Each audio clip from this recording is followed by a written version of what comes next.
It's taken me well over a year to gather the courage to talk about this openly.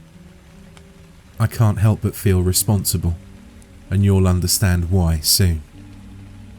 On a late night in October of 2015, the sky collapsed over my town. The clouds that descended blanketed themselves over my small suburban neighbourhood and the nearby highway.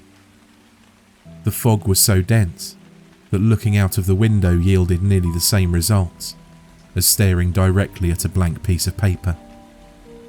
That night, I remember hearing the weather sirens sounding off, echoing out their unearthly chortle across the empty streets surrounding my home. I ignored them at first, choosing to instead continue my ritual of watching my nighttime sitcoms.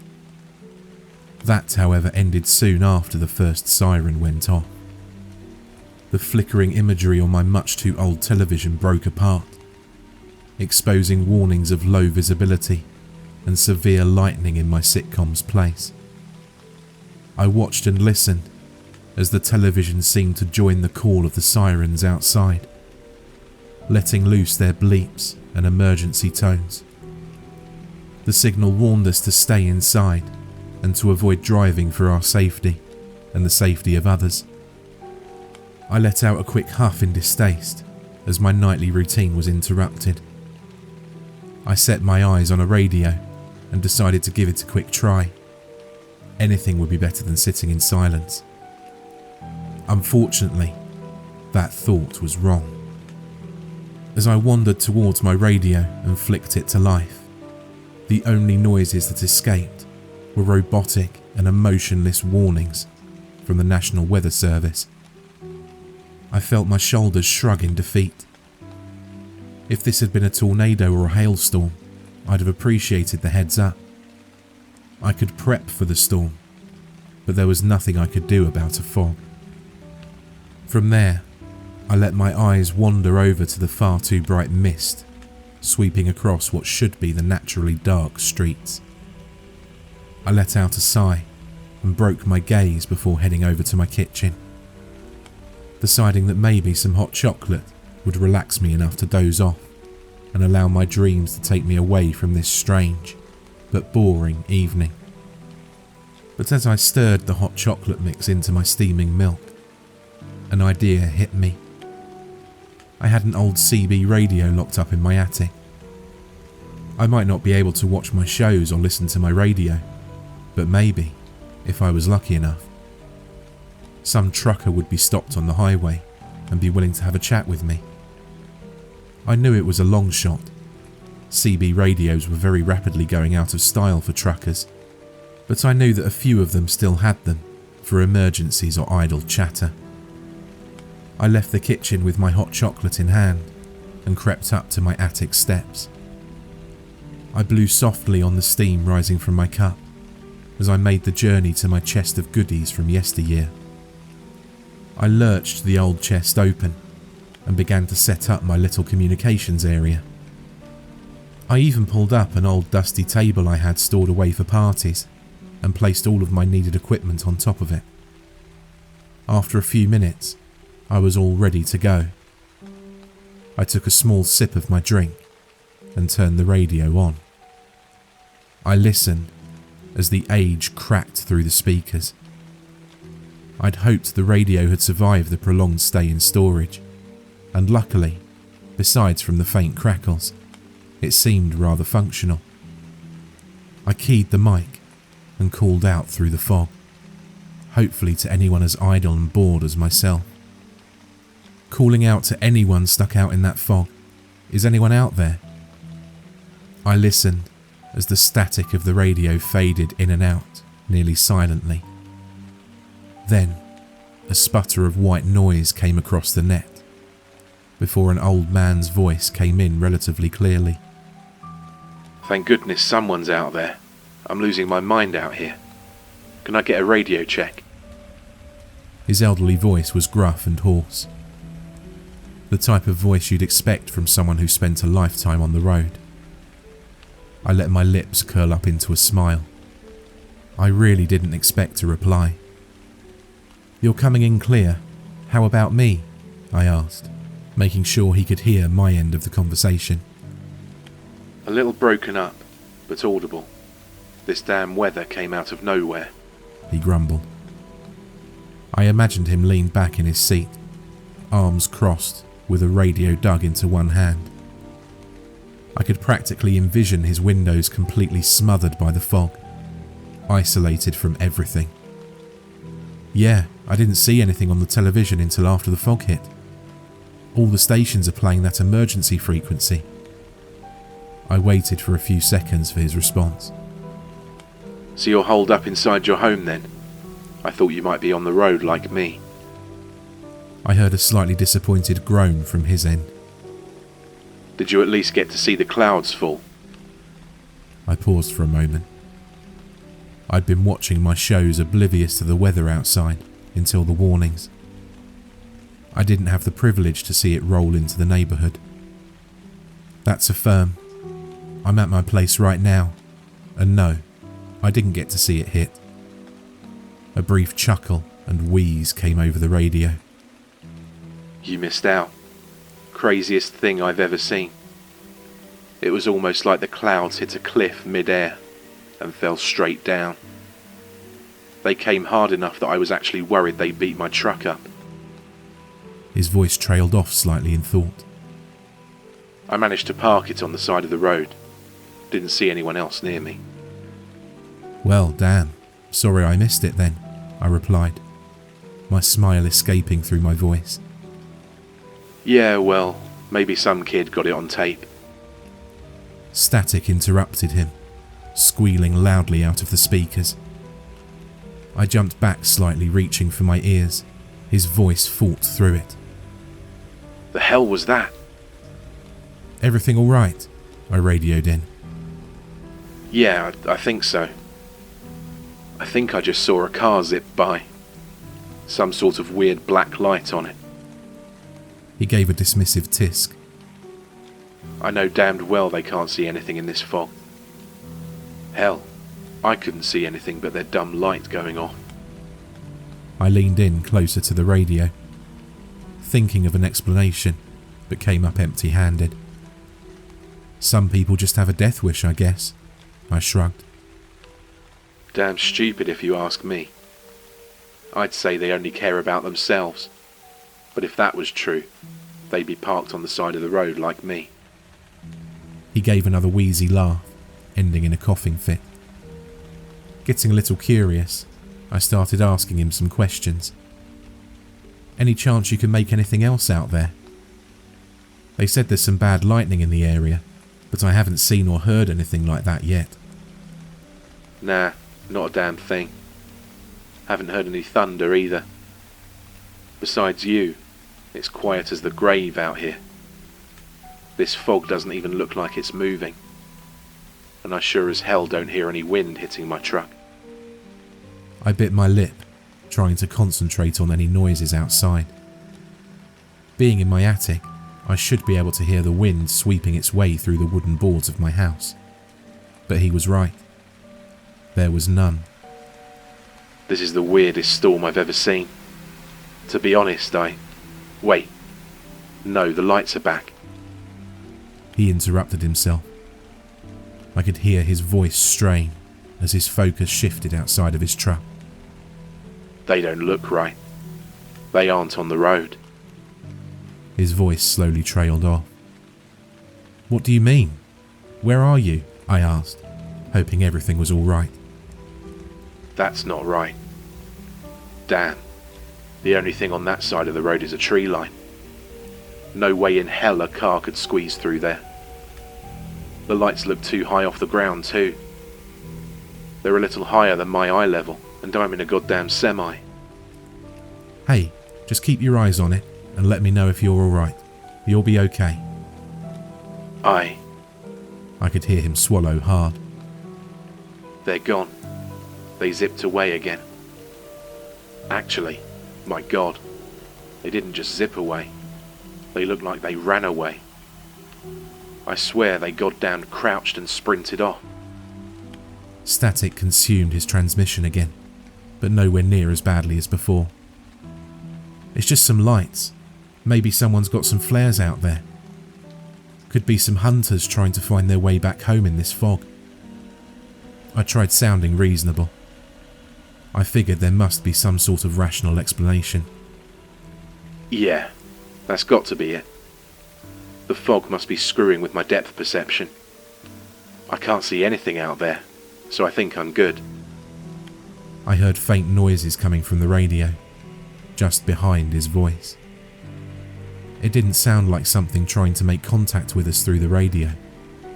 Rather, it sounded like something that happened to be captured while the old trucker was talking. "Is there someone with you?" I asked. I tried to sound unconcerned, as if it was a normal question to ask. Negative.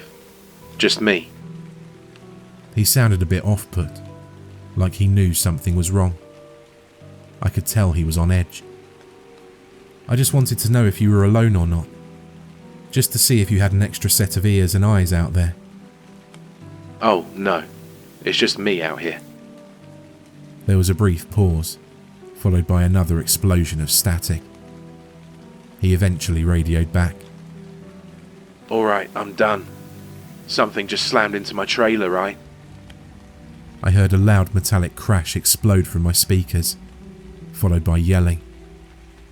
"That ain't no hunter. It's rocking my damn truck." His voice sounded frightened. Static kept pulsating through the radio. "Do you need me to call the police?" I asked, worried about the safety of my new friend. "No, I'm already dialed in and I just got put on hold. I'm just going to hold off on making noise for a bit and hope it goes away. If this is some sort of bear, it's a record holder."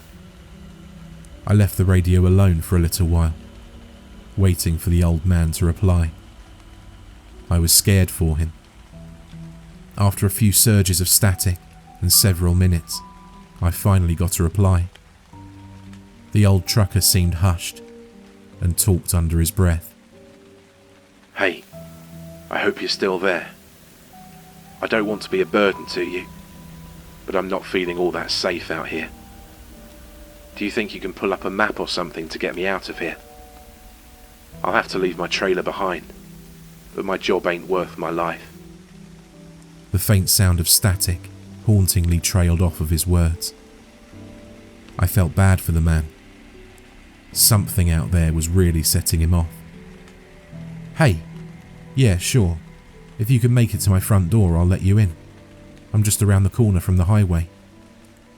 "You're a real lifesaver. Just give me a second.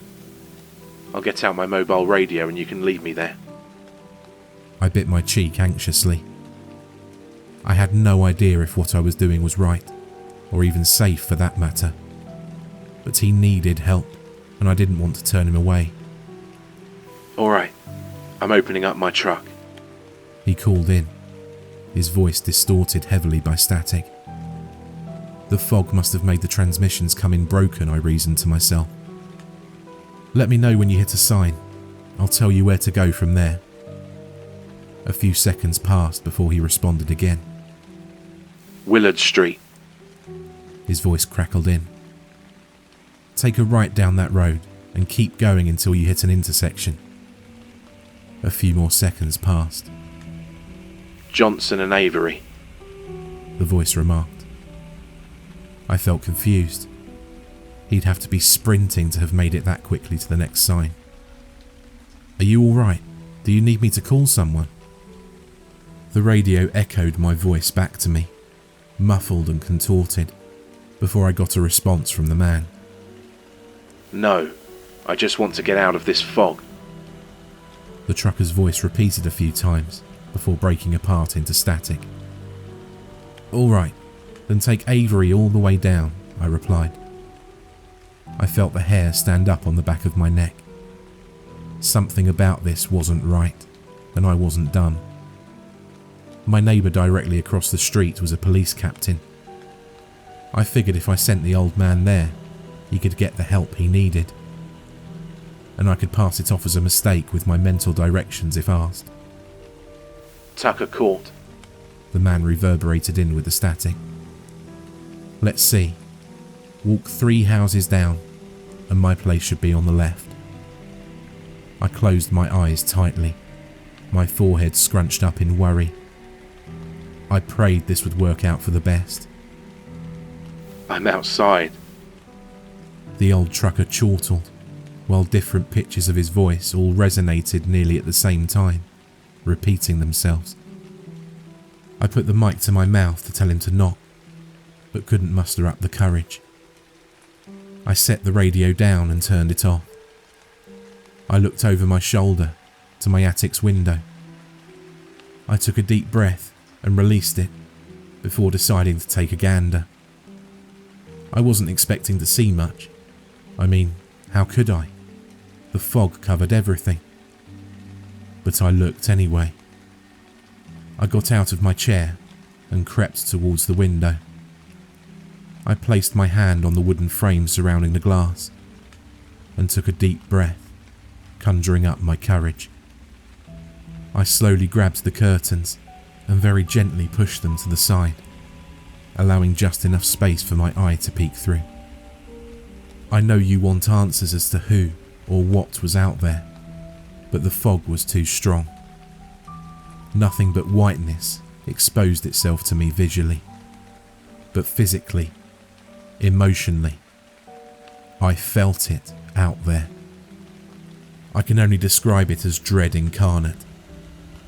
It was a visceral, primal feeling that washed over me stronger than anything else I've ever felt. I knew someone or something was out there, and it wasn't natural. It had a goal. An indecipherable, incomprehensible goal. And that goal led nowhere good. I could feel the sense of death creep into my bones, locking my joints in place. My body was stiffening for a quick end. As that feeling burned its way into my memories, I forced myself to have the courage to run away from that window. I turned my back towards the fog behind me and ran for the stairs. I ran on instinct. I felt my feet land on my lower floor and let myself be guided towards the only place in my home where I couldn't see into that mist. My windowless closet. I jumped inside and slammed the door behind me. I remember sitting in that closet for hours, staring off into the darkness, praying and hoping I imagined the feeling. I stayed up all night until I could see the sun filter in from under my closet door. I exited my safe haven and crawled to a window before I peered outside. I felt my mouth gape open when I saw my neighbour's attic window broken into.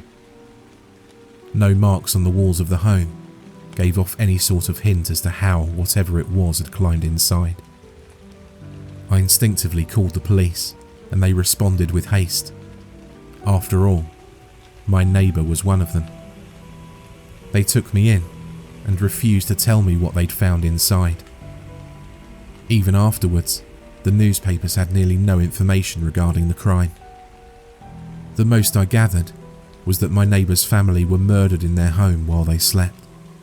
Him, his wife, and his 2 children, all gone. Those lives were extinguished because of me. Though that wasn't all that happened that night. There was another murder that also happened on the highway. An old trucker named Gale.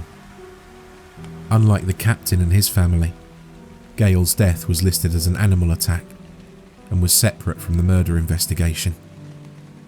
They claimed he parked too close to the woods and a bear must have wandered up to his door. They said they don't know what possessed him to open his door, but that had to have been when the bear got inside. He was mauled to death, so much so that the bear ripped his head from his shoulders and took it off into the woods. They never found it. But we know differently, or at least I do. That wasn't a freak accident. Something's out there, just waiting for directions.